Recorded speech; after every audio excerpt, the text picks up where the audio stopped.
Good afternoon, everybody. Welcome to this Center for Geopolitics and DAAD German Hub event. My name is Brendan Sims. I'm the director of the center. Our subject this afternoon is the Energiewende.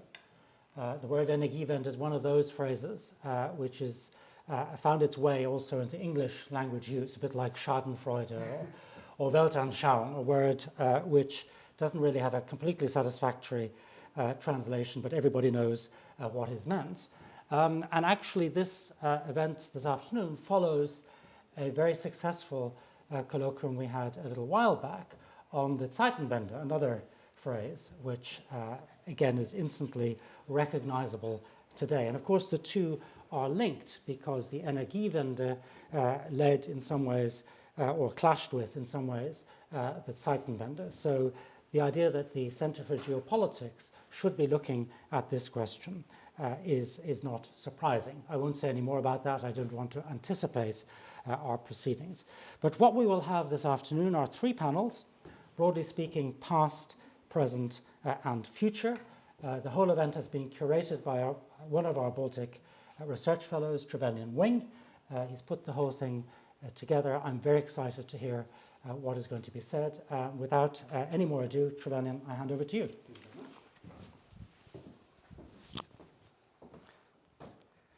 Well, ladies and gentlemen, thank you again very much for being here on a blustery English December afternoon. As Brendan said, the topic of our conference today is the Energiewende, a term that has been translated in many different ways into English. It's been rendered perhaps most frequently as energy transition, but it's also been translated as energy turn or even energy revolution. And it marks this country's shift, a multi-decadal shift, I should say, from a fossil and indeed nuclear-based energy system to a much more renewables-grounded one. Now, we have assembled for you today a lineup of distinguished experts and practitioners to delve into this topic. But of course, the backdrop against which we're talking about this is one that perhaps the early formulators and movers and shakers of the Energiewende might not have predicted. We, of course, are talking about the war in Ukraine and a number of other events that have reshaped energy policies, not just in Germany, but far beyond its borders. Brendan talked before about the Zeitenwende, and often we think of the Energiewende today as an important plank of that Zeitenwende. To what extent that Zeitenwende is a reality, of course, is often debated, but the Energiewende is very much in full progress and full steam ahead, as many people outside Germany also will be very aware. Now, without further ado, I would like to move to our panel. And our first panel today is exploring the early period of the Energiewende and what essentially led up to that critical moment of reassessment which followed the 2022 invasion of Ukraine. So, without further ado, I'd like to introduce our first speaker, Hans-Josef Fell, who is a former German parliamentarian for the Green Party, but crucially, is one of the co-authors of the Renewable Energy Act, a landmark piece of legislation that served as a critical plank of the Energiewende over the past decades. As such, he's often known as the father of the feed-in tariff, and indeed of the Energiewende itself in many quarters in Germany. And I would very much like first to turn it over to Mr. Fell. Mr. Fell, you have the floor. Thank you again very much. Thank you. Can I take this? Thank you, Professor Sims. Thank you, Dr. Trevelyan Wing. It's very nice to stay here in your ancient buildings with very new and young thinking with your students. I love that. Thank you for this invitation. And thank you also that you use English words, Energiewende. And it is very easy for me to understand. But I want to tell you, I do not like so plenty the term, the frame Energiewende, because no one knows where the Energiewende will go to. I love more 100% renewables. That's clear. That's a target, what we have to go to. And therefore, I like more these terms. Yes, I want to speak over the development of Energiewende in Germany and in the rest of the world as well. Not only of the first beginnings, mostly yes, but a little bit also over that what happens now in the world.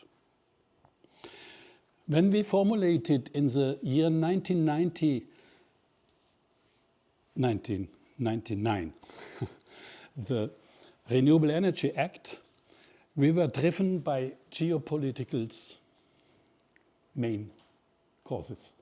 3 of them I want to show you how it is today. First of them was we wanted to have peace. We could see at this time, with the war between Palestine and Israel in 1972, you know this. This leads that the Arabians cut the oil consumption for the rest of the world. We could see energy is a geopolitical aspect, and we wanted to have an energy that cannot make such impacts. This is renewable energies. One cannot make wars over solar radiation, over wind. It is impossible. Therefore, we wanted to introduce renewable energies. Second point is environment, not only but mostly healthcare, air pollution, dirty rivers, dirty soil, radioactivity pollutes the world. We want to solve it. Clean air comes with clean technologies. That's a study from 3 years ago from the American lung doctors. Then you switch to e-mobility with renewable energies, you get clean air and much less cancer with lung. And the third point was climate protection. We could see it already, that the planet is heating and heating up. We could see now the Paris Agreement. You remember 2015. The world community decided to decline year by year the emissions. But what happened? Last year was the record emissions what we ever had. Climate protection in the world completely failed. We have no climate protection. This year, the world temperature will exceed 1.5 degrees. 1.55 we await this year. We must look completely other ways to the climate. And first is, it is not a good idea to accept more warming. I personally formulated 10 years ago, we must cool down the Earth. For example, Leonardo DiCaprio told it 2017 in Shanghai at the presentation of the BYD new cars. Cool down the Earth by 1 degree. That's not the target in the world, but that's what we need in the world. We want to find the pathway for that. We call it the Holocene project. I have some projects here when you are interested.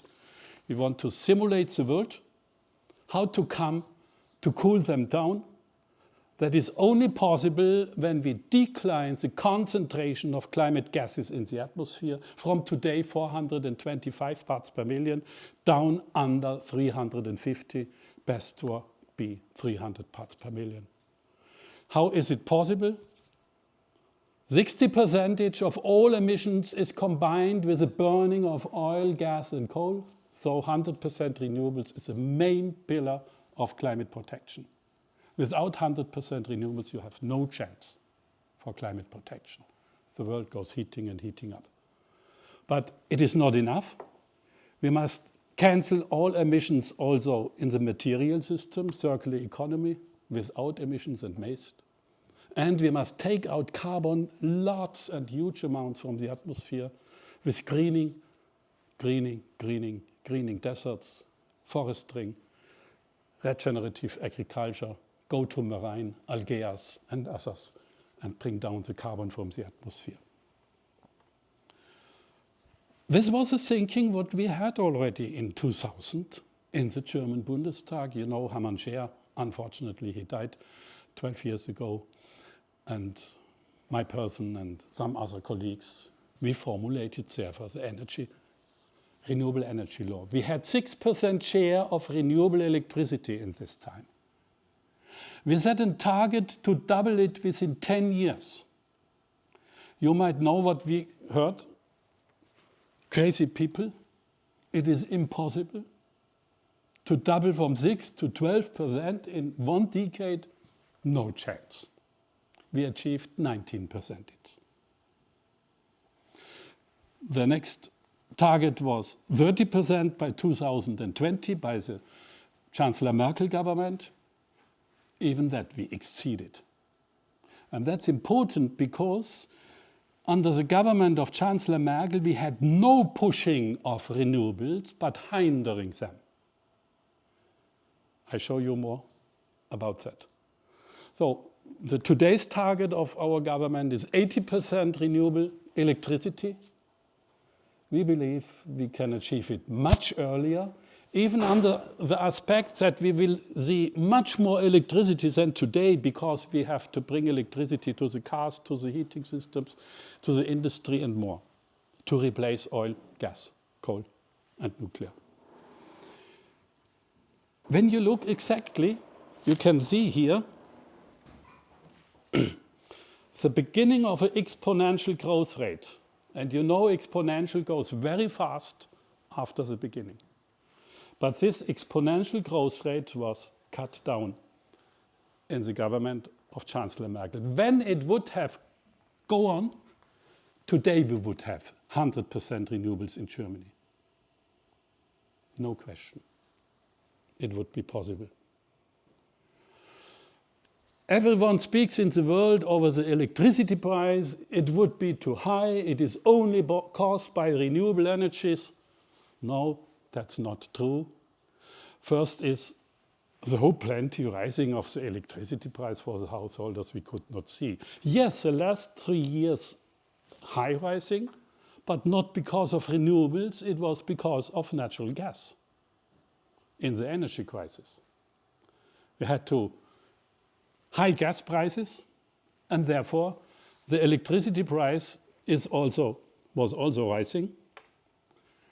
But there is a study from the University of Erlangen-Nuremberg. They looked to the question, how high would be the electricity price in Germany without renewable energies? That's the only correct question. And he found out electricity price would be much higher when we would not have the cheap solar and wind, even in 2011 and also in 2018. 70 billion euros higher. And here you see what happened. The gas price shooted up with the gas crisis, with the war in Ukraine. Now it went down, but not so deep what we had it before. And the gas price stimulates over the merit order the price of electricity in Germany. That's a chart what I formulated in the first beginnings of the Renewable Energy Act. The main basic thing is we have a feed-in tariff decided from the German parliament how high it should be. This was a basic of the renewable growth in Germany, this feed-in tariff. We had the discussion in 2000 already, no, we should not make a feed-in tariff, we should make an auctioning system like Great Britain had. Great Britain went to auctioning system and you could see what happened. Great Britain has much more wind than Germany, but much less wind power. That's why Germany went with feed-in tariff and not with auctioning. But we had a switch. And this switch is after Chancellor Merkel came. She took the market instrument, so-called market instrument, auctioning would be a market instrument, and then came the already mentioned decline. But first, you should see what feed-in tariff made. We had a highly increase of renewable community energy. Private people, farmers, small and medium companies, startups, new ones. Only 6% of renewable investment in Germany came from the big utilities. The rest were new actors. That's important to know. And that's why we have this many obstacles from the fossil and nuclear industries. They could see there is an exponential growth rate with community power, with new actors. They will lose their business. It was easy to see that. And therefore, they campaigned very hard against the Renewable Energy Act. They told frames, they are spread all over the world, and no one is looking really, is that true? Is renewable really too expensive? Will they raise the energy price? Is it a burden for the economy? Yes, it is a burden for the fossil economy, no question. But it is not a burden for the economy by the whole. Rising electricity is a benefit for solar industry, for wind industry and others. It's not a burden for the economy. It would case blackouts of fluctuating of solar and wind and others. You know all these frames. All these arguments are fakes. But they led to the situation that we had a sharp decline of renewable investment. First, in 2012, with the amending, feed-in tariff was too low. The German market collapsed from 7 gigawatt in 2012 to 1 gigawatt in 2014. In 2013, the auctioning system was introduced. The high expansion in the last 2 years have two results. First is, more and more people see with cheap solar that the electricity from the own rooftop is cheaper than to buy it from the utilities. And this was stimulated by the war of Putin. But the second reason is, under the government, now broken, Ampel coalition, you might know this name, we had a lot of new benefits for solar electricity. These two, both things. Right. In wind power, the same situation. We had an investment of 5 gigawatt onshore wind in 2017. Then came the auctioning system. And the very plenty community power could not take part on auctioning.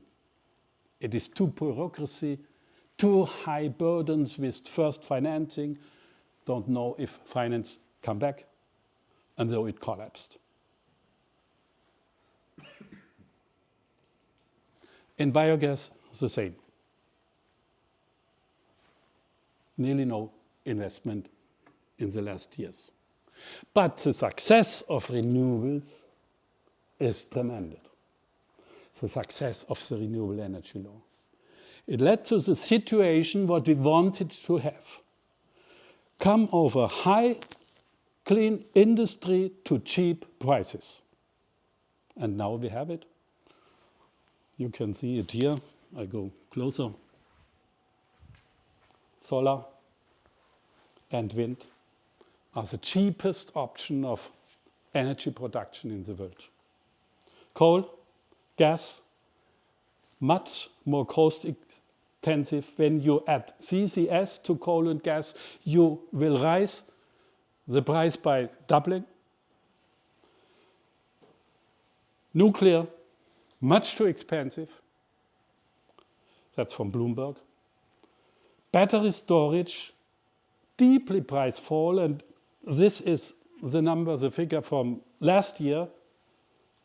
In 1 year, it was cut by the half. So even reliable renewables, solar, wind, plus biogas, hydropower, and batteries and other storage system is now the cheapest option in the world with energy. That's the great success of the German feed-in tariff, but not only the German. You see, the Chinese adopted the German feed-in tariff, and they stimulated a big industry with it. You see the growth of renewable investment, and not only renewable, but all clean investment in the world. Blue pillar is renewables. Green is electrified transport, not only cars, trains, buses, and others. Power grids. And one is very important. The half of the world discuss over nuclear power. I could show you it is the most expensive option. And you see also, therefore, there is nearly no investment. A little bit in China. The rest of the world is only speaking over nuclear power, but we do not see that. And the industry is very easy to show what happens now in the world in solar. You see the half of the investment of solar in the country is in China. The rest of the world invests as plenty as China alone. But the industry is in China now. 90% of all modules in the world are coming from China.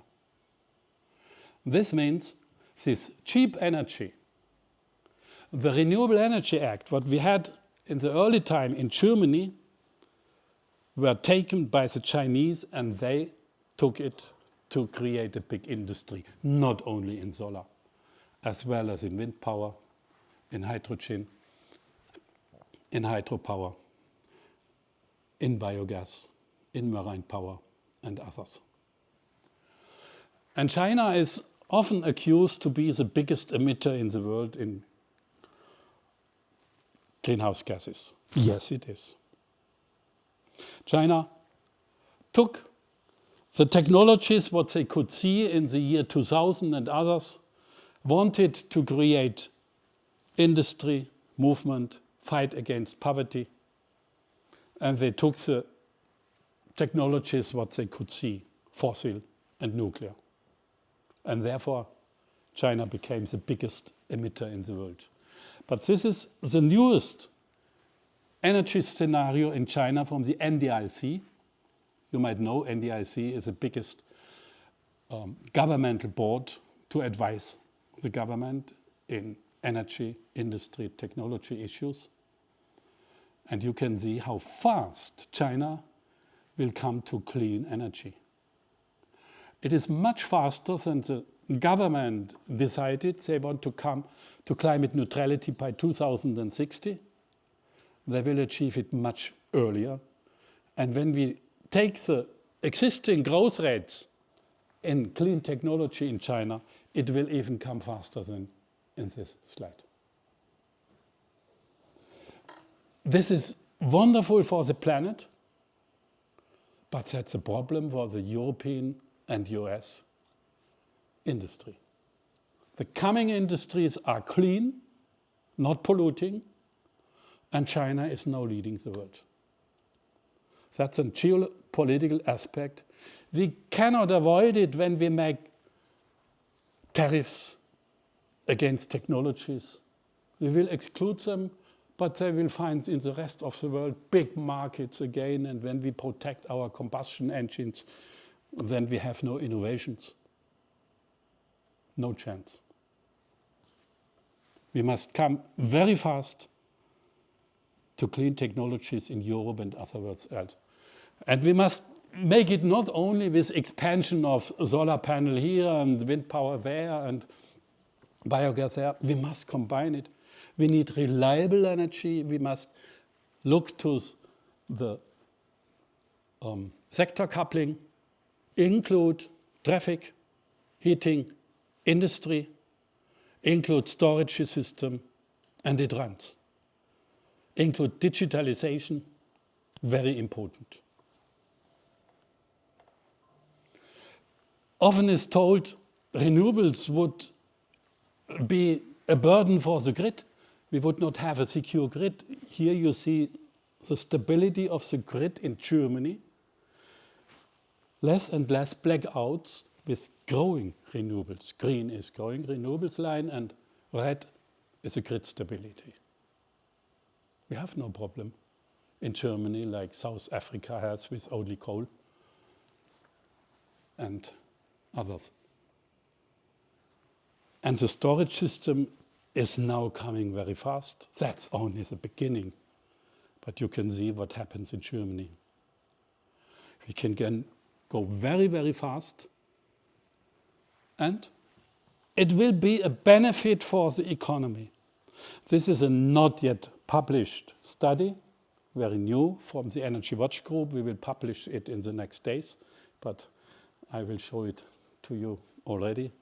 We made a simulation over the economic basic behind the growth of clean technologies, not only in electricity sector. I don't want to go to details. We can discuss it when you are interested in more details. But it is completely clear, by avoiding the external costs of polluting technologies, by avoiding imports of oil, gas, coal from foreign countries, it is a benefit for the economy in Germany, and it is the same in other countries. It is only a burden for the economy of fossil and nuclear and coal and gas. That's clear. But we cannot support the polluting technologies because the humankind, society will vanish. Like Antonio Guterres says, we are on the pathway to the climate hell. We cannot accept more and more fossil and nuclear business. We must come very, very fast to 100% renewables and other clean technologies. That's my introduction. Thank you. Thank you very much. No, that was fascinating. I think a lot of food for thought there, which I'm sure we'll return to in the discussion and the Q&A. Without further ado, let's move straight into our next presentation. We're delighted to welcome back Sven Egenter, who is the editor-in-chief of Clean Energy Wire, or CLEW, which is one of the main platforms that's been covering and explaining the Energiewende today.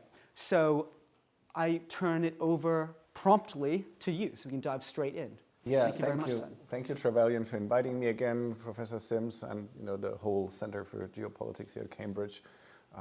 It's always interesting and a pleasure to finally, hear, absurdly enough, Hans-Josef Fell in person speaking about his vision that triggered what has become then the Energiewende and the energy transition.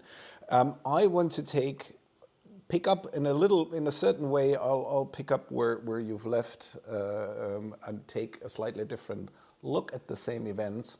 I'm a journalist. I started in 2013-14, basically as a reaction to that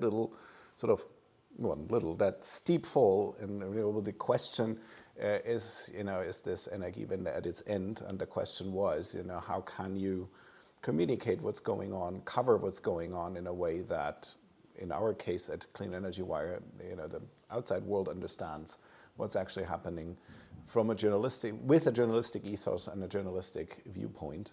So a lot of what I will be looking at is about the question, how does a society, and that will be my point, move not only its whole energy system, but the whole economy from a fossil fuel based to a climate neutral economy. Our core focus was always the question of climate neutrality in the back of it. Have broadened that question out now to the whole of Europe. We cover with a network of 500 journalists from across the world, actually, also the key developments of the European Union. And we have taken a broader approach from the word get-go to also train fellow journalists on the subjects, because can be quite tricky and sometimes also fraught with, you would probably say spin, I would say, with a lot of intensive and charged discussion. Now, as I've said, the move, I mean, you will certainly say, well, we always had climate in mind as well, but in all fairness, the root of the Energiewende was the question of how to get out of nuclear energy and do it in a way so you don't burn more fossil fuels. That's for sure, and that's how the renewable revolution started. And we've now moved beyond that over the last, the debates have shifted, even though I looked back actually at the parliamentary debate of 2001, there was already an intense debate about how can you achieve your climate goals without nuclear. So it's not new, that debate, but it's at the beginning it was about the nuclear phase out for a lot of people, including me, when you observe, the story. And so I've tried to look at it from this perspective for the last 10 years, mostly when we started in 2013 to how we got to now, from a perspective, what were the pivotal shifts and how has the political debate and the societal debate begun to shift? And where is it now in Germany, but also with regards to international relations? And I think, the argument was always what happens in Europe's largest economy will have an impact on the rest of Europe and potentially for the rest of the world. And, if anything, the consequences of the war against Ukraine has hammered that home, that, you can't see these things as a separate domestic decision you're taking, or even a European decision. It all has ramifications well beyond the borders. Now, I've run this list very, won't go into each of those because most of the things will be familiar to you, but I would like to pinpoint why that had a particular impact on the German debate. And you've heard, the initiator of the renewables, the transformation and the renewables boom, speaking about the beginnings, if you want, and how it went from your perspective. We had actually two nuclear exit decisions. One was the 2001, the initial one, and then the return to the nuclear exit in the wake of the Fukushima disaster. The Merkel government had decided to extend the run times of the nuclear power stations. I think the law passed in February 2011, and in March 2011, the Fukushima disaster happened, and in an act of Merkelian recognition of realities, I would say, there was a quick turn, and then they accelerated actually the nuclear exit. I've listed the Paris Agreement here as well, because from a German perspective, what it did, it took this argument off the table, Germany is going it alone. I know that might sound odd now, but when I started in 2013, 2014, a big line was always, Germany is going it alone. And what that then meant was then depending on where you stood, but the Paris Agreement in general terms made clear we have to not phase out nuclear, but get to a different energy system. And it was a sort of, and it has shifted to a large degree the debate to a recognition that climate action sits at the heart of this transformation more than anything else. And then for a lot of people, surprisingly, I always used 2018 as a pivotal year, because there were two things that were pivotal to that. And it's also talking about how a society and also the lobby system starts shifting, not fast enough and not everybody, fair enough, but the Klimapfade, which is Climate Pathways, study of the German lobby group BDI, which is the German industry's umbrella organization, literally laid out how a highly industrialized country, sector by sector, could get to climate neutrality, which might sound, again, banal now, but if you look at it, they fought, parts of the industry fought tooth and nail, always running the argument, you can't do this. There is no way that this is possible in an industrialized country like Germany. That study, although you can discuss the price tag they put at it, that's a lobby group after all, made clear it is possible. And they did it, and it's also very interesting, as a bottom-up approach, which I find quite unusual for a lobby group. They went to each and every of their sectoral parts who had to contribute to this study. They've updated it, I think, a few years back, 2 years back or so. And you have now sort of think tanks who say, well, that actually reads, in parts at least, like a think tank roadmap forwards for climate neutrality. Second one I found remarkable is the Coal Commission, the coal exit deal. That, again, not the fact that Germany agreed to exit coal, but from a political economy point of view, the then government of Angela Merkel with the Social Democrats did something quite remarkable. They created a commission that discussed not openly, but everything sort of like was discussed openly around it. How that pathway could look like. There were all stakeholders on board, and from a political economy perspective, it ended up probably with a rather expensive and not ambitious enough approach, but we didn't have any major ruptions in society. That I think is sometimes gets forgotten when you look at the price tag or 2038 being too late. It's all fair and fine, but the country avoided, and everybody knew. Then since then, I would say, not everywhere, but in large quarters of German society, coal is out. Yeah, that's settled that this will come to happen because it kept everybody on board. Then 2019 set the stage for the next two major elements, the Fridays for Future protests and the summer droughts in Germany, which was so sort of drastic. You could nearly walk across the River Rhine in some areas, which I think hammered home for a lot of people what a non-climate neutral future may look like. And it set the stage for both the EU Green Deal, which from a German perspective and a perspective of the energy transition meant that this was now a European project. It was already a European project in certain ways before, but it had now a label that matched, that sort of European ambition.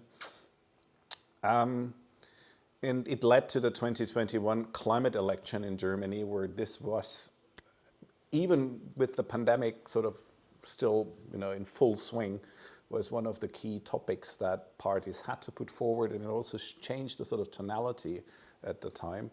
Backed up by the Constitutional Court ruling that decided, now by Constitutional Court, that the previous plans to get to climate neutrality was putting in too big a burden on future generations, so it had to bring forward, literally, some of the actions to cut emissions. We got, as we all know, we've heard, a three-party government with, officially at least, a climate focus. And then one event happened that certainly,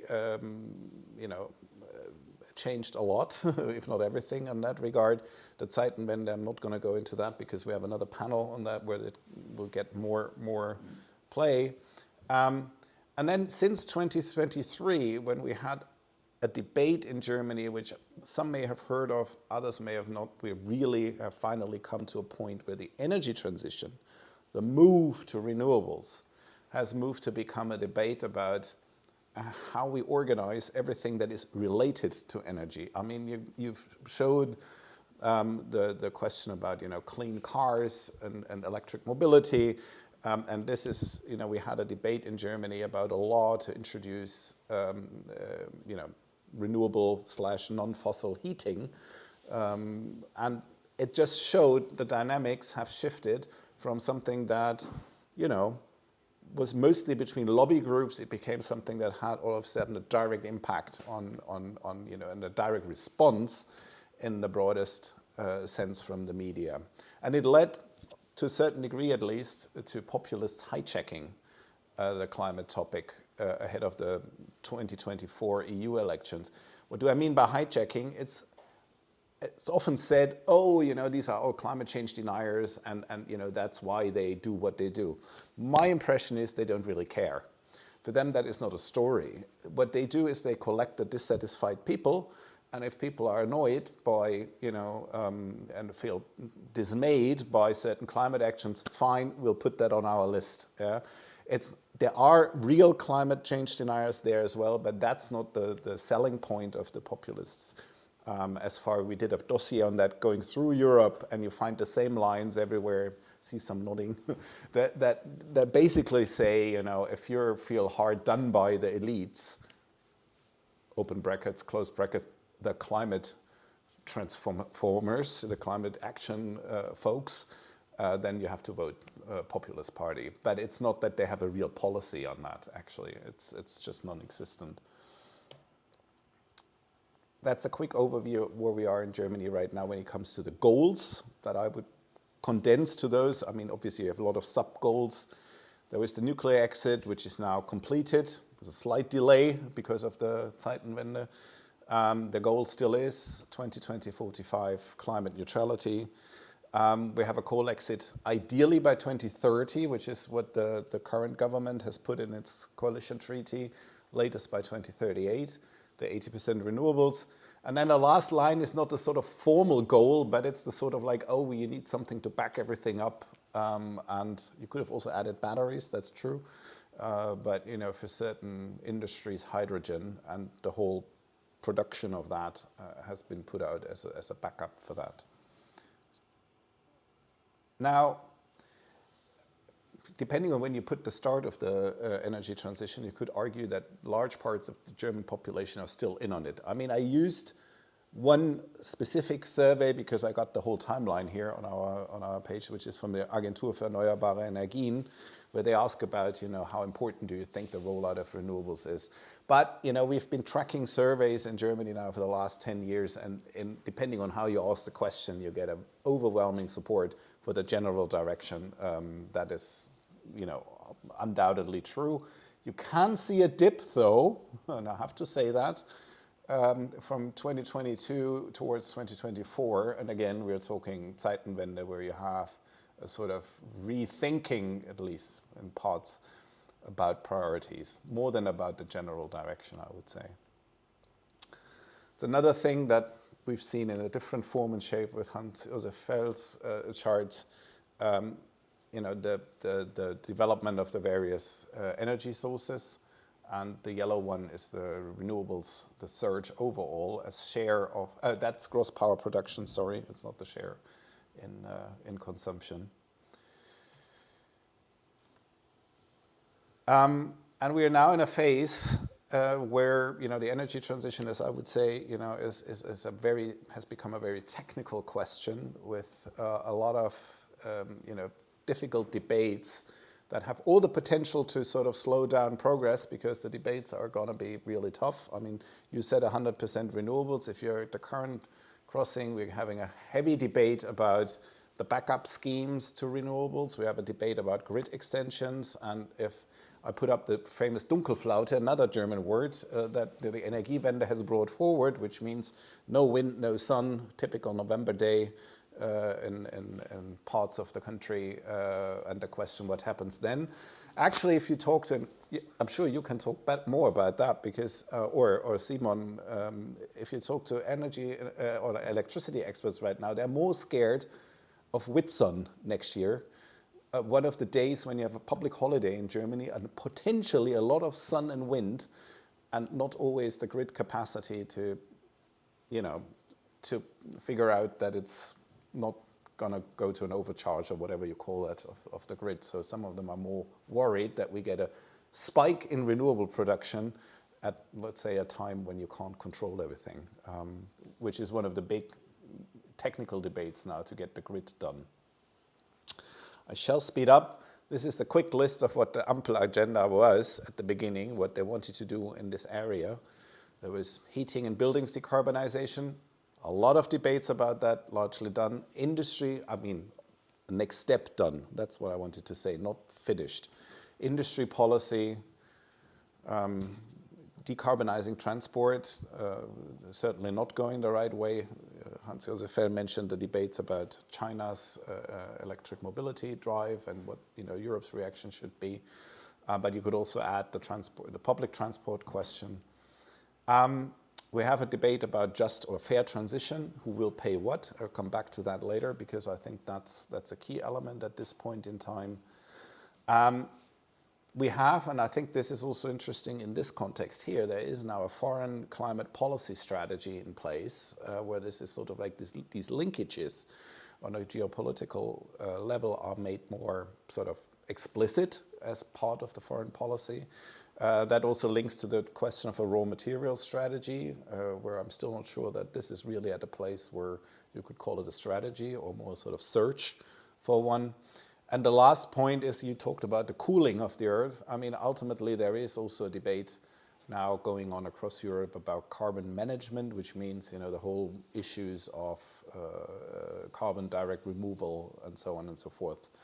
That has started to bud, at least, in Germany.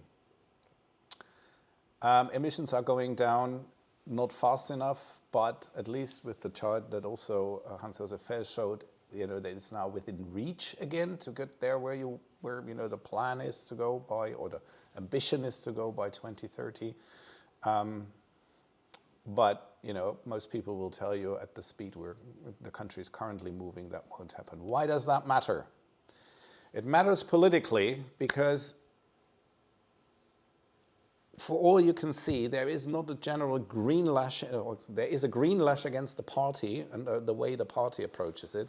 There is no climate backlash in general that people all of a sudden say, oh, this is not necessary anymore. Priorities shift, true, but the general question that was done by the Hertie School and the Jacques Delors Center before the EU Commission, they looked into 3 countries, and you still have the green lines actually show, or the turquoise lines are sort of like I strongly support more climate action from governments. The red ones say I strongly oppose, and then you have the people in the middle. And they've split that up by party lines, and you can, in most countries, you can see very well down, literally up to the point where you get into the populist right-wing area, there's a strong support for more climate action. Now, the big question always is, and again, political economy is the big one here, why is it then not happening? They should be all voting, strongly to get stuff done. Thing is, as we are moving from the question how to power the economy to what else has to shift, things get really more tricky, because that means you have to change the way you operate. And that's a chart which I've made now one of my favorite. This is the chart from the International Energies Agency's net zero concept. How does the world get to net zero? And they made 3 categories and showed the sort of like pathway for these 3 categories. One is, how much can we achieve through applying low carbon technologies, renewables and other low carbon technologies? How much of a share of the way we have to go we can achieve with it? This is the yellow part. The blue bit is low carbon technologies with the active involvement of consumers. Sounds a bit sort of like convoluted, but it does mean you as a consumer, which includes big industry, not just us as individual consumers, but those who consume energy have to change something in the way they do it. It could be industry, in the way they produce steel. It could be us using electric mobility instead of, and so on and so forth. And only the green bit, and that I find always remarkable, only the green bit is the ones that always gets the blood pumping. Behavioral changes. You don't eat meat anymore, and you have to walk instead of taking a car. That's only the green bit, and that's what always gets the blood racing. The other 2 are the ones that, again, this is a very industry-driven organization, I know, but, from their perspective, that's the smaller part, actually. But the blue bit is currently the one where a lot of these debates in Germany start now settling down, because it will need personal involvement. And for that, you need obviously a voter base that understands that they will benefit from that. And this is where it starts getting tricky. This is a survey done from a More in Common, a group that is looking into how parts of society view certain policy issues. They have their own way of creating societal segments, but this is sort of like the top line bit. And you can see that in a country like Germany, third one, the red bit means I will be worse off. And that's obviously not very good if you want to move faster. If the impression is, I will be worse off. So that poses a challenge for the way ahead. And you know, a lot of people would say, well, no wonder, because you have big industries involved and big lobby groups, and that already became symbolic with some of the debates we had recently. One I would name is the one about heating. That's why I said the debates got heated. We had the first anti-heating law protests, simulating the protests of the Fridays for Future and the likes. Obviously, you had on the other side the last generation blocking streets in order to get more climate action going. But it became polarized. It became polarized because we're now in this slice where you can polarize it because you can make it personal. It's not like, you know, okay, something's, you know, electricity after all comes from the power socket, you know, and that doesn't get very personal very easily, except for the costs. But now the debates are getting very personal. And hardball, politics hardball is obviously now in full swing. You know, you can't personalize things, you can't make it really aggressive, because interests can now, you know, the battle of interests and, you know, sort of political viewpoints is in full swing.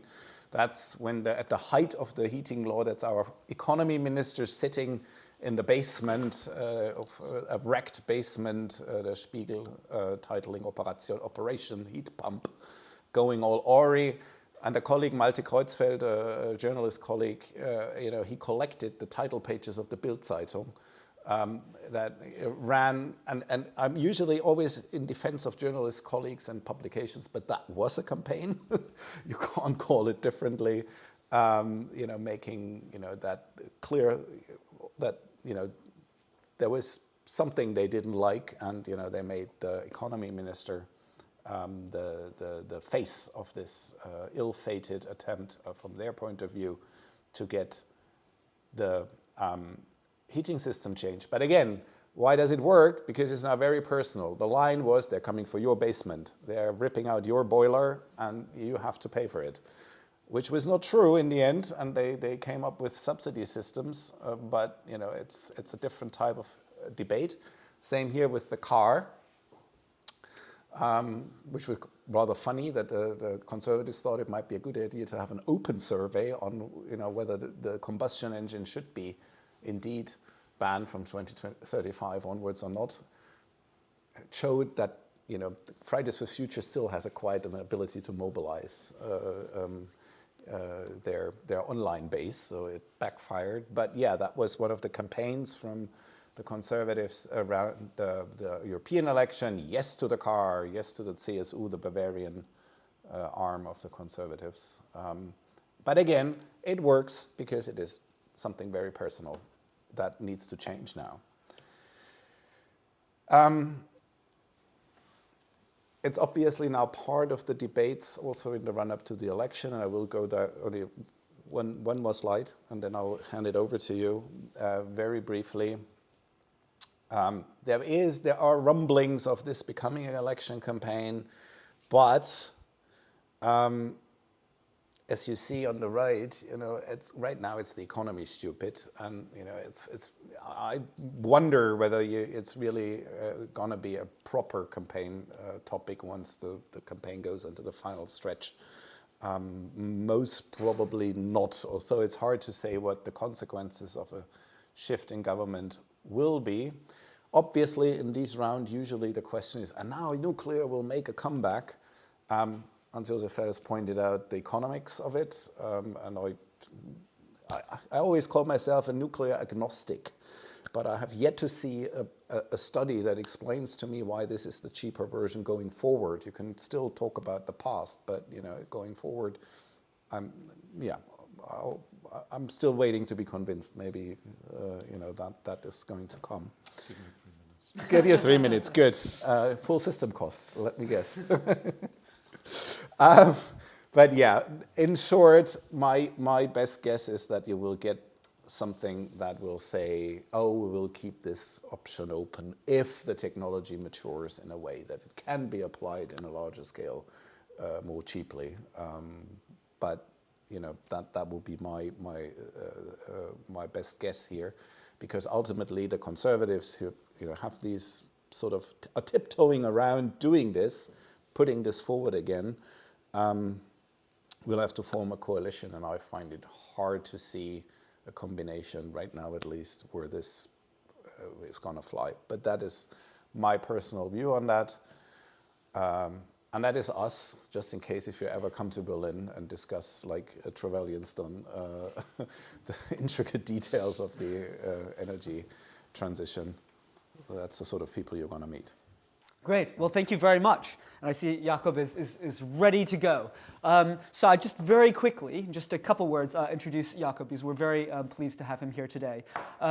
Jakob is Jakob Schland. Give you the full thing here, the full spiel. He's the former editor-in-chief of Tagesspiegel Background, which is a leading energy and climate newsletter in Germany, and he currently serves as, is also getting going as a senior energy and climate consultant in Berlin, and more on that soon, I think. But this is the direction of travel. We're very pleased to have you here, and very much look forward to what you have to say. Thank you very much, Jakob. Thank you very much, Trevelyan. Thanks for the invitation, Professor Sims, and the DAAD. Thank you very much. It's an honor to be here. How many seconds do I have left until if we want to have a discussion? Be honest, 10 minutes maybe? Yeah, let's do 10 minutes and we'll go a little bit into the break so we can get some questions in. Thank you. Great, thank you so much. Yeah, I worked 20 years as an energy journalist. For the last 7, as you just mentioned, I was at Tagesspiegel in Berlin.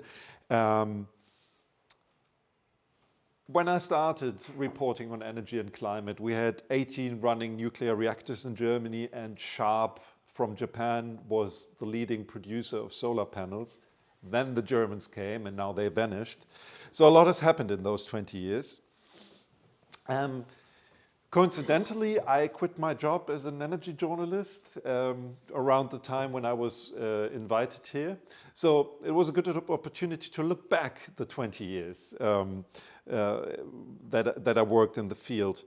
And in summary, and I'm trying to give a little bit of reasons for that later on, I would say Germany's unique role has come to an end. That's my hypothesis. Let's bury the term energy as a German unique specific term, Energiewende. It doesn't make any sense anymore, in my opinion. It's a very useful historic concept nowadays. So why do I say that? Why do I say let's keep it a historic narrative and let's not take it seriously anymore? Well, I think the basic facts don't support it anymore. Seeing Germany in a special role. It's not a real technology leader in any very meaningful way. I mean, of course, Siemens Energy has excellent grid technology, for example. It's going to make a lot of money with that in the next years and decades. But we don't own a value chain as we used to with solar for a few brief years and as we used to with wind. As we heard from Hans-Josef Fell, that has partly or mostly in the case of solar gone to China. We also are not leading anymore in terms of fluctuating renewable energy. I think a lot of people don't see that really. There are 5 European countries alone that have more solar and wind in the grid than Germany. This is Spain, the Netherlands, which might surprise many. It's Denmark, Greece, and Portugal. So quite diverse bunch of countries. UK is not far behind. So CO2 reduction, very, very lackluster over the last decade. So there's not really a case in the numbers. And also, I think it's also very unlikely that Germany is going to return to that position and play a pivotal role in the global energy transition. I think the historic role shouldn't be underestimated at all. You could debate whether it was very wise to finance the scale and learning curves, but we definitely did do that.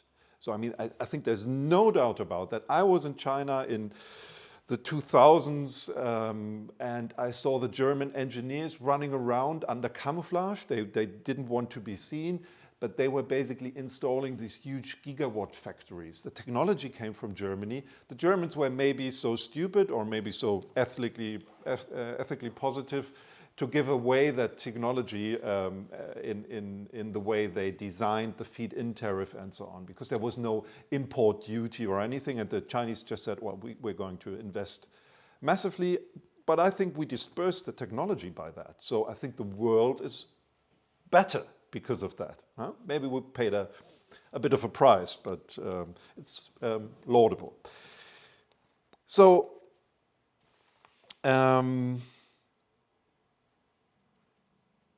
I would like to, that's the historic picture. I would like to jump in a little bit with the gas bridge and the collapse of the gas bridge. My hypothesis in this would be, it's not as important as many people think it is. I mean, at the moment, at the current run rate, we pay 15, 17 billion euros as an economy, as a whole, industry, consumers, households, everything, chemical industry, for gas. I think that's a very important number, because if that bill was a third lower, because we still had pipeline gas, well, what's the big deal here? 5 billion euros for by far the biggest economy in Europe. It wouldn't be a game changer at all. So that's a very important point. And the second point is, I think the third energy package is totally underestimated.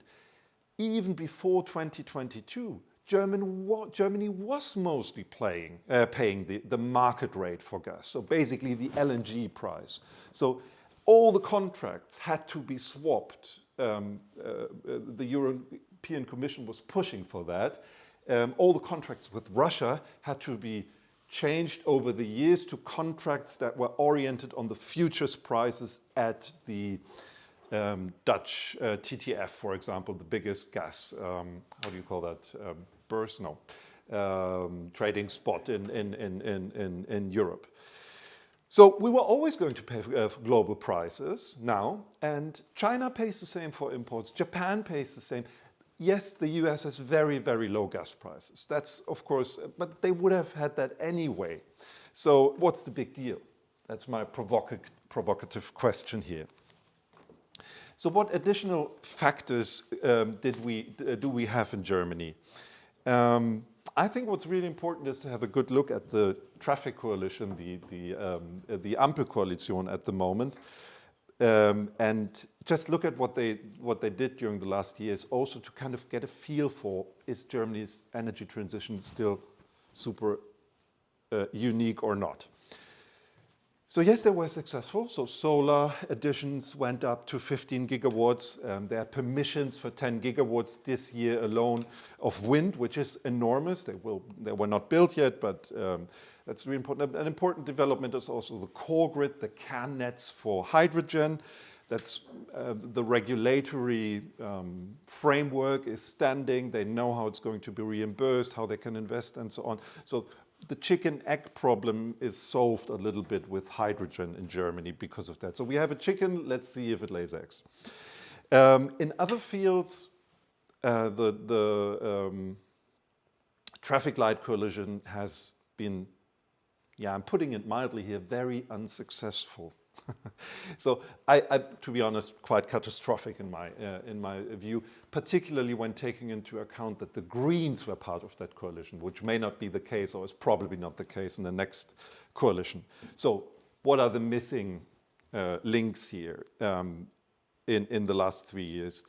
We didn't see market design reform. So no decision on any capacity market, totally stalled. Everybody knows there has to be some capacity mechanism, decentralized, centralized, whatever. But we need investment in backup capacity. No decision. I think it's the biggest fail of the Green Energy Minister, Robert Habeck, of all.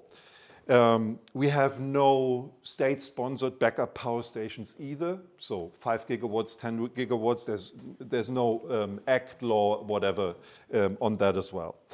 I don't think that the coal exit 2030 will be possible at all. Sven talked very interesting about the heating law, the botched heating law. I think it was a campaign. Yes, I agree, but it was also very badly communicated, and pretty much the liberals in Germany they sabotaged the whole thing. So that divided society a little bit. So I think it was a step back as well. Then we have the most recent development, pretty much a debacle with state interventions, direct interventions, for example, for steel makers to change to hydrogen rather than coal. ThyssenKrupp is not going to invest as much as it wanted to, for example. I think you all know the company, but there are quite a few other examples. Northvolt, the battery maker, that's probably 600 million euros lost for the German central government, and because they're not going to build their factory in northern Germany. So we have a very unsuccessful foreign energy and climate policy. So Olaf Scholz wanted to found that climate club where we bring others on board and share CO2 price beyond the European borders and so on. We have no Klimageld on the other side of the spectrum. So that means CO2 prices are being recycled back to the people via a yearly payment or something like that, so that we can, if you don't use a lot of CO2, you will be better off. If you use up a lot of CO2 privately, you will be worse off.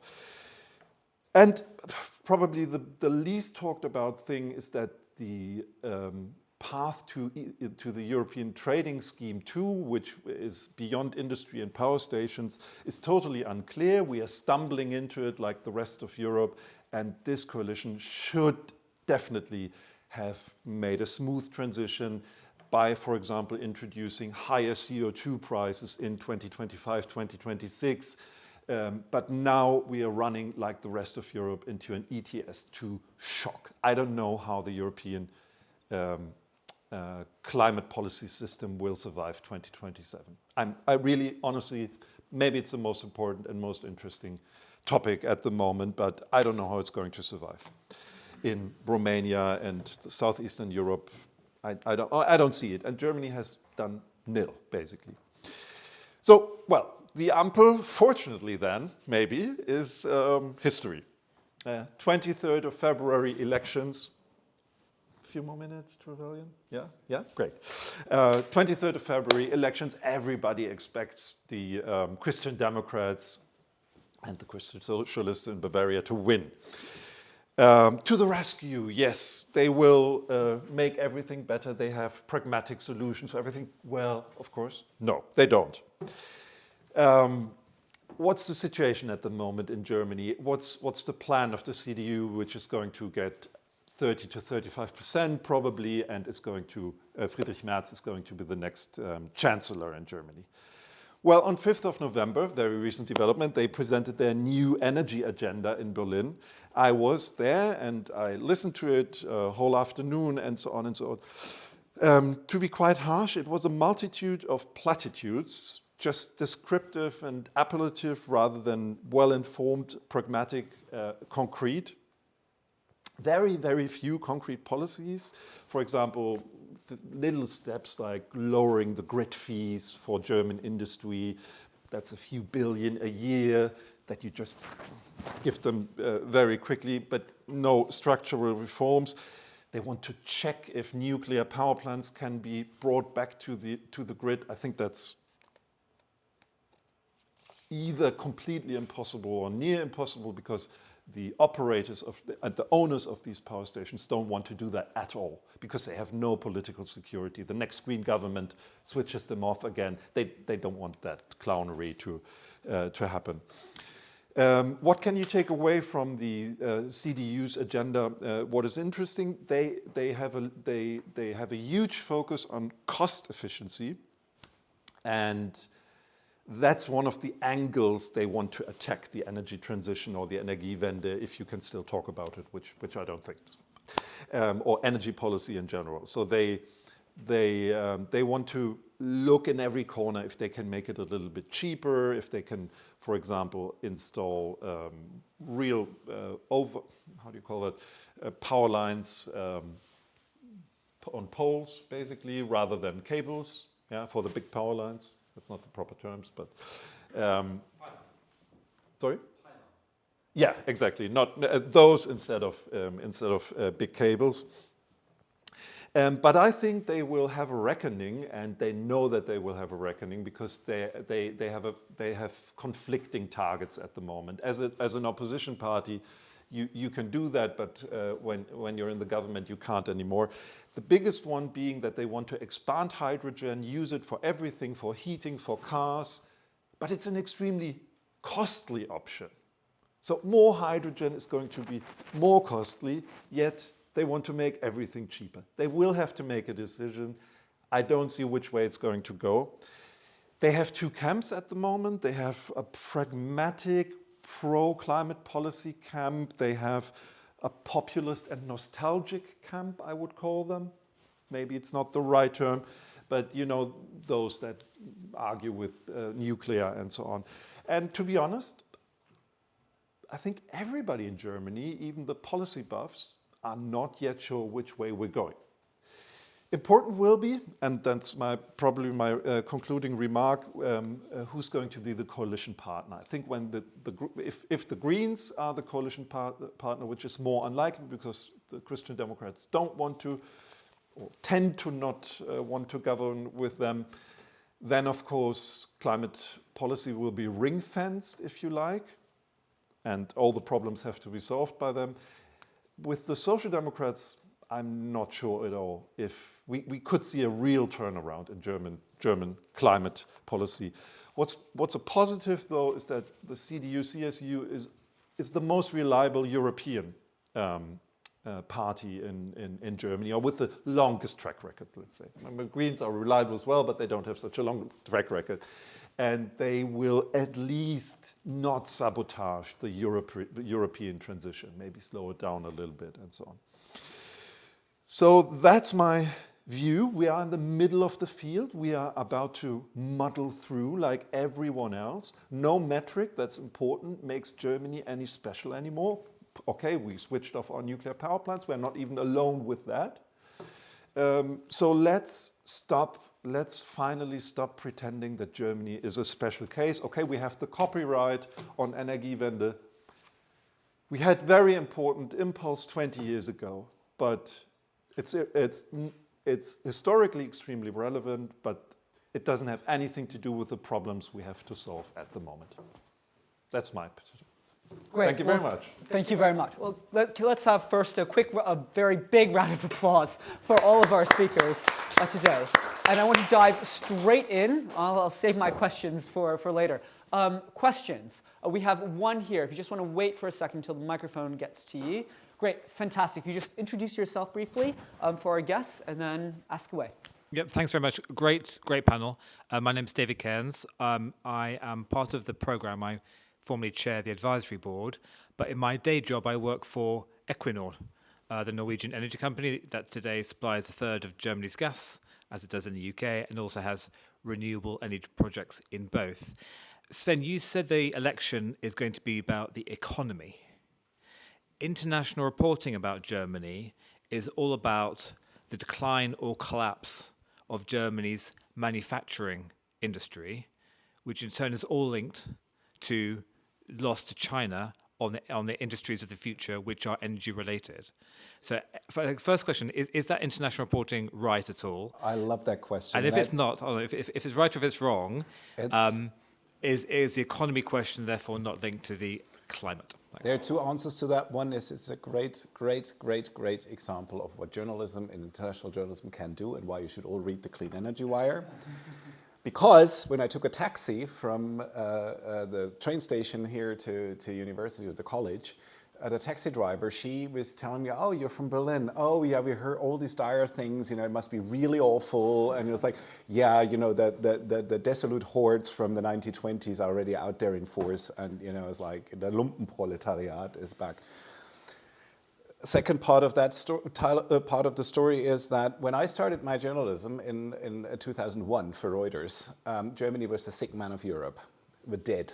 Yeah, I mean, Germany was dead. The German industry was dead. We were outpriced by everybody, you name it. And in the 1980s, the German car industry was dead because the Japanese and the South Koreans were taking, you know, over the market. There was no way that we could compete.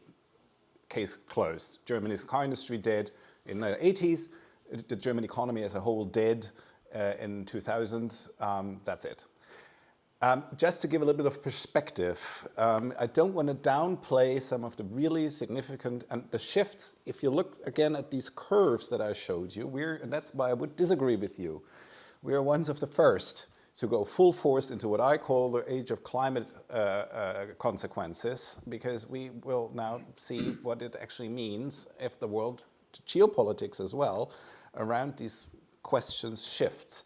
And what we're seeing in the car industry, in the heavy industry, you know, are the first sort of consequences, you know, that show up through various channels, the own domestic policies, but also the questions around the rise of China and so on and so forth. Now, do I have a crystal ball to say that we can come up with a set of reforms that, like, you know, the Schröder government did in 2004 and 5, that sort of unblocked a certain part of the problem? I don't know, but I would. I can't get that line correct. The news of the death of the German economy is slightly premature, I would say. I mean, it's that would be my spiel. I mean, and again, we're running, and that's also some of how I see our job, trying to cut through the noise. There are some really drastic developments, job cuts, nothing to gloss over, but, you know, we're also in an election campaign. We're also, lobbyists are getting ready to get the laws shaped in a way that they bolster certain accounts and not others. So, you know, I'm sure you know what I'm talking about. You know, so that would be my spiel. But, you know, if you want to go through the list of all the sectors that are struggling now, we could do that, and some of them look really bleak. Others, I'm not so sure that we're not sort of overplaying some of the you know, messages that, you know, want to be out there. Yeah, so my question was, when you said the election is about the economy, do voters connect the economy to the issues of climate and energy change? No. First of all, I wrote articles 15 years ago, the coming industry of the world will be clean industry and not polluting. And the nations who have the clean industry developed will win the industry game. And we see it now. The German research centers, universities are very top. We have startups, but we have leaders in the big companies who are completely enemies of innovations. We have in Germany no big digitalization industry. We had clean industry. In 2010, we were the market industry, the main industry in solar. We lost it completely together with 200,000 jobs. And we lost it not only, it was pushed out to China with what I showed you with the legislation change. And we have until today in the conservatives and in the leaders of the big companies from Siemens to RWE and to BASF and others, only fossil thinking. They believe they could overlive against China industry with polluting the world. No, it will not happen. And the danger is they could influence the people minds that combustion engines would be necessary and go back with less, with more emissions, allow more emissions for the cars and everything. Completely enemies of innovations, of clean technologies. And therefore, I fear we will go down with our industry very, very rapidly. Very rapidly. In Germany, in Great Britain as well. Is there industry left? I didn't know. Sorry. I think Jakob also would like to take a stab, I think. Yeah, I think one of Sven's slides was really informative because Germany actually was the only country that was balanced between people think the energy transition is good for the economy or bad for the economy. So quite negative, which is kind of weird, but whether rightly or wrongly, I think Dr. Fell has a very clear opinion on that. I don't want to judge, but Germans see the energy transition as much more costly than other countries do, even if the costs have come down massively. For example, I researched in Australia, I reported from Australia, and there green energy is seen as something that makes everything much cheaper. In Texas, it's the same. They don't really care about the big story. They look at their bill. And in Germany, it's seen as something that we splurge, or that a luxury for the world, an evangelical luxury, if you like. And that's still, I think it's more nuanced than that, of course, but this wing of public perception is stronger than in other countries, historically stronger, if you like.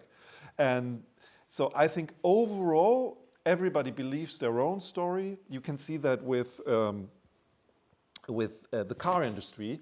Half of the Germans or half of the newspapers, basically, I'm making things simpler than they are, but half say, well, it's because they didn't invest in electric cars. And the other half says, yeah, they're bankrupt because they did invest in electric cars. So they can't even agree on that, which is really, it's as bizarre as it sounds. So I don't, to finally make a point clear, no, I don't think that the energy transition and environmental policy is linked to this perception of the economy, and or the link is very weak. Right, great. Well, I'm going to, was that a, okay, please, yes. Thank you. Harriet Hannibal, I work with Cambridge Zero, and this, I don't know if you can hear me. Yes, you can hear you. We have done a report before the budget for the Treasury in the UK on net zero growth and productivity, talking a little bit to this public perception around growth, but particularly about the issue of the Treasury in the UK, and that they are held back by a evaluation using cost-benefit analysis, which doesn't consider S-curves, doesn't consider reducing costs, and so on. In Germany, in this period that you have been covering in this discussion, has the Treasury been such a barrier to releasing funding and to assessing opportunity, partially leading to tendering, or has the role of the Treasury been very different? Do you want to answer that one? It's a quick one, because the Treasury was the ministry that killed the coalition. In a pretty simply, I mean, the finance ministry in Germany was led by the Liberal Democrats that that opposed any additional spending on anything. Actually, I mean, it's a bit exaggerated. As a minister, or as a actual bureaucracy, or as a department? Not as a bureaucracy, That's no. a good question. No, not so much as a bureaucracy, I would say. As a minister, for example, we speak over energy. There is a surcharge in Germany to pay the feed-in tariff for solar and wind and others. This surcharge was paid only by electricity consumers until 2021. And then they changed it to pay it from tax money. And after that, they could see, our budget, 15 billion euros. It's too high. And then our finance minister said, because of the surcharge, we cannot pay other things. So it was crazy to take it from the electricity consumers to the budget. We have not enough money in the public budget. Nowhere in the world has it to finance climate protection. So that are big failures. And at the end, this point leads that the Ampel crashed. And one final. Yeah, generally, I mean, the German ministries, the staff that's not changed when the government changes has a tendency and a little bit of power as well, but they can obfuscate a little bit, but it's not as Whitehall in Britain, which has basically a life of its own and a stronger, so I would say it's a little bit more democratic in Germany and not so elitist in the sense that the new government can really change policies if it wants to. Great. Well, I think we'll leave it there. Can we please have another big round of applause for our distinguished panel here? We're going to move promptly on to the next panel. Please get a quick coffee, and then we'll reconvene. Thank you.